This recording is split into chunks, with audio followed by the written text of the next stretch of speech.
Welcome to my channel. My name is Paige, and today I want to share my journey with Hypermobile Ehlers Danlos Syndrome.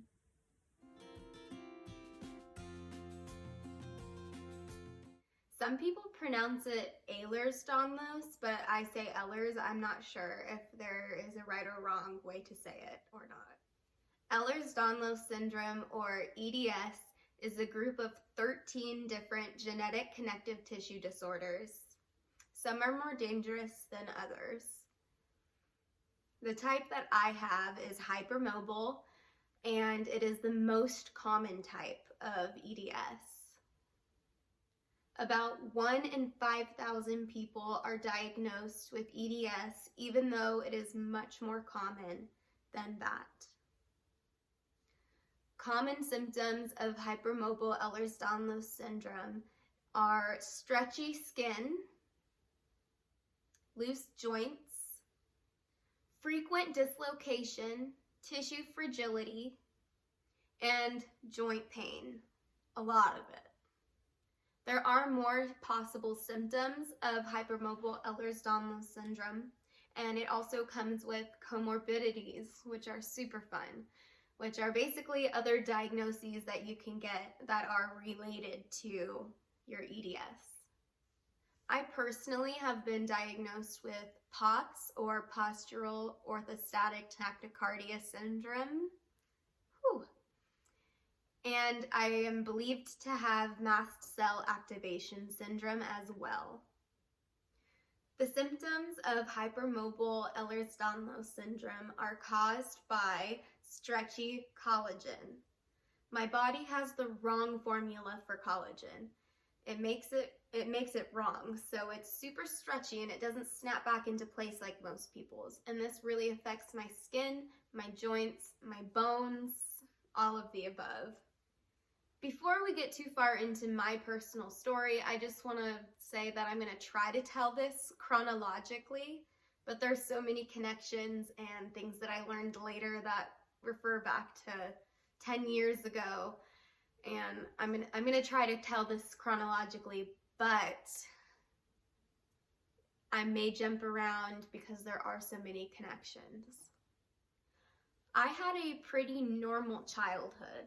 I was super active. I didn't experience lack of energy. I was a cheerleader. I did dance. I did gymnastics. I was never just sitting there watching TV when I was a kid. I was always doing something. The only symptom that I showed as a kid was hypermobility, but I didn't know that this was a negative thing because it was a strength in the sports that I played. Cheer, dance, gymnastics, they want you to be flexible. So I was still stretching every day, trying to get more and more flexible, even though I was already hypermobile. And I was really messing with my joints as a kid. And I continued to do so up until I graduated high school. In 3rd grade, I remember I was at cheer practice and we were just doing a shoulder sit. It wasn't a hard stunt or anything. And my back hurt so bad that I cried. And I do not cry super easily. Even as a kid, I've always had a high pain tolerance. My mom took me to the doctors and they said that I had scoliosis. What I didn't know at the time was that it's not normal for a 3rd grader to feel back pain every day or close to every day. High school is when I truly started showing symptoms of EDS, in my opinion. I actually started to wonder if there was something wrong with me. And I've done so many tests in high school that had just come back normal. My mom started to probably think that I was crazy because I really believed that there was something wrong with me, and all of the doctors were telling me that there was nothing wrong. I had multiple injuries in high school. I had broken bones, I had torn ligaments, I had dislocations, reoccurring dislocations. I was getting reoccurring skin infections like boils and rashes and eczema I was having reoccurring bladder infections when I was tumbling at cheer. This is a little TMI, but I would leak a little bit, and that's not normal for a high schooler. And I got sick a lot. It was still the same thing where if I got sick, it was bad, but I also caught things that I just didn't want to catch. I had mono, I had whooping cough. Mind you, I was vaccinated. I had pneumonia, I had salmonella. After high school, I moved away to Reno. I went to UNR. But after those 2 years, I moved back because I was in a bad place. Mentally, physically, all of the above. I was not in a good place and I had to come home. The main reason for me moving back was that I needed shoulder surgery to repair the ligament that I had torn in high school. But there were other reasons.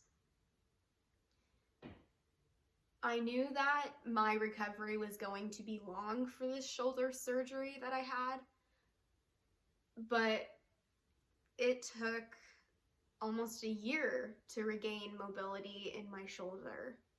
So it was definitely for the best that I move home because there's not a Kaiser in Reno, and that's the insurance that I have. So I was going to have to come back and forth for physical therapy appointments, and that just didn't sound reasonable to me at all. While I was away, I was in pain probably every single day. This is when it really started. I was in pain every day. I was so tired and I didn't know why. And it was driving me crazy. My anxiety's just through the roof. I have terrible brain fog and I'm struggling in school because of that. And I need to come home. So I moved home. I had the shoulder surgery. I recovered. I had a tonsil surgery, had those out. And then that actually reopened, had to have a second surgery. Finally recovered from that. I'm still getting all these infections. I'm still getting skin infections. I am just a straight mess at this point. It was about this time that I was misdiagnosed with Meniere's disease. Meniere's disease, I could get into what that is, but it's basically, they thought that I was dizzy and having episodes of nausea and vertigo because I had like overproduction of fluid in my ear, pretty much is what they told me. And it's funny because one of the answers to that is to stop eating so much sodium and salt, cut off the salt.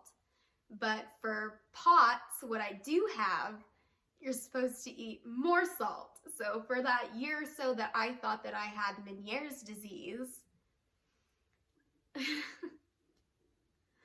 I was not eating salt, which is something that I needed, and making myself more miserable, which is why a diagnosis is so important.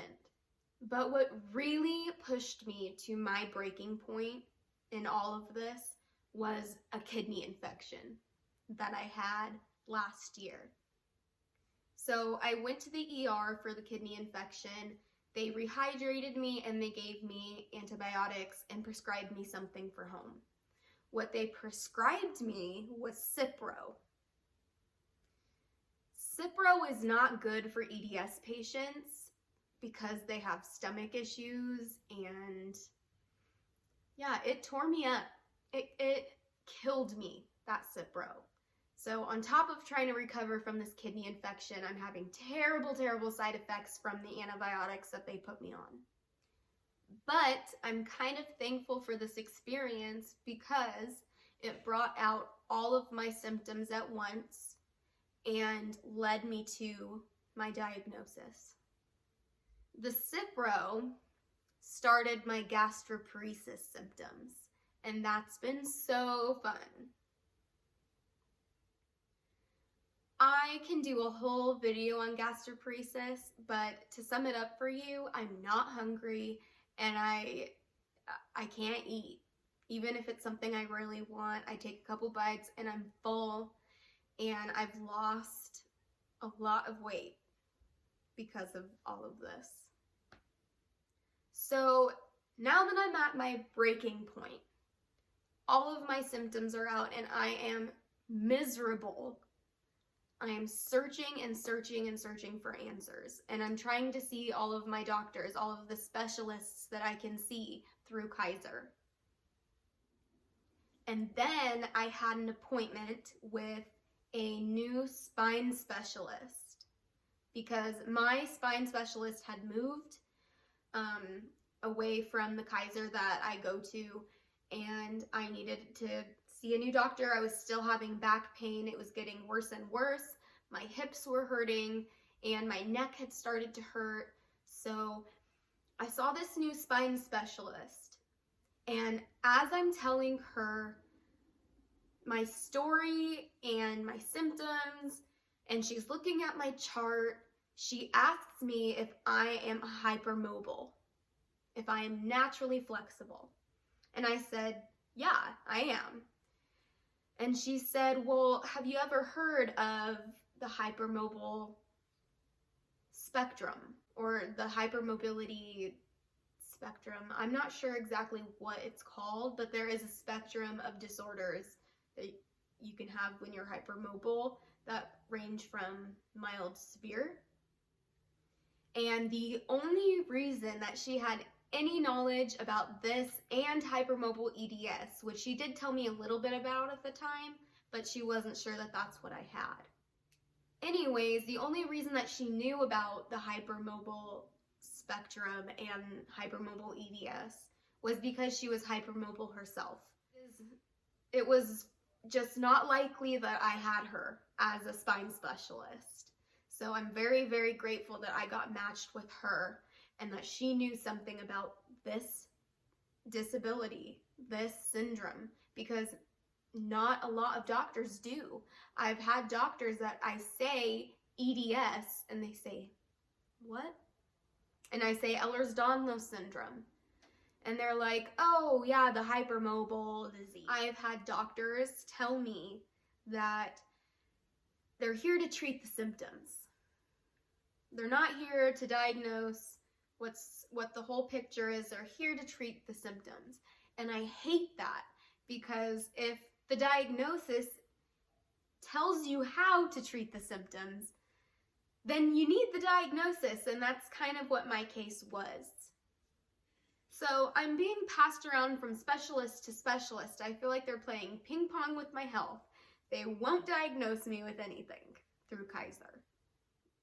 My doctor is pretty much prescribing me Advil right now at this point, and I'm so frustrated with it that I need to switch doctors, and I did a lot of research. I really enjoyed reading her bio on kp.org, and it looked like she had put a lot of effort into it, and she was a DO, and so she really was someone that I thought would look at the whole picture for me and get the diagnoses that I need into my chart. And I was right. She's awesome. I love her. I'm so glad that she's my doctor now. She got EDS in my chart. She got POTS in my chart. But she said that mast cell activation is not necessary to go through the process of getting the diagnosis because they treat it the same as severe allergies. So I have decided not to go through with getting diagnosed with that for now. So now my mobility has improved tremendously since I was bedridden after that kidney infection in the Cipro. My appetite's a little bit better. We're still working on it, and my salt intake has increased. I'm trying to get hydrated and eat healthy and do my physical therapy exercises every day or every other day. Something that I wanted to talk about was the way that this diagnosis changed my mental health for the better. Even though this past year has been the worst of my life physically, it has been the best of my life mentally. I think that it's being validated and not being told every time that I go to the doctors that I'm crazy or that it's because of my anxiety or that this pain is in my head, because it's not. Now that I've been validated and I have a better support system and I know how to manage my symptoms a little bit better, my mental health and my quality of life has just soared. I feel amazing, and even though I have struggles on a day-to-day basis and everyday things are really, really hard for me now, I just feel like a new, brighter, more confident person, and I'm grateful that this diagnosis has brought me that. My purpose in this video is not to throw myself a pity party, it's to spread awareness. I hope that this video brought someone joy. That's my purpose in making these videos, is to bring myself joy and to maybe bring someone else some joy. If you're struggling with a chronic illness or an invisible illness, I want to commend you because this is not easy, and I'm learning so much, and I'm still learning how to manage all of this and what it entails, and I give big props to the other people who are dealing with this and with other illnesses like this. Thank you so much for taking the time to watch this video. It really means a lot to me. This journey has been long, it has been hard, but it has taught me so much about myself, and I'm very, very grateful that I'm here and I'm healthy-ish and I can share this story with you guys.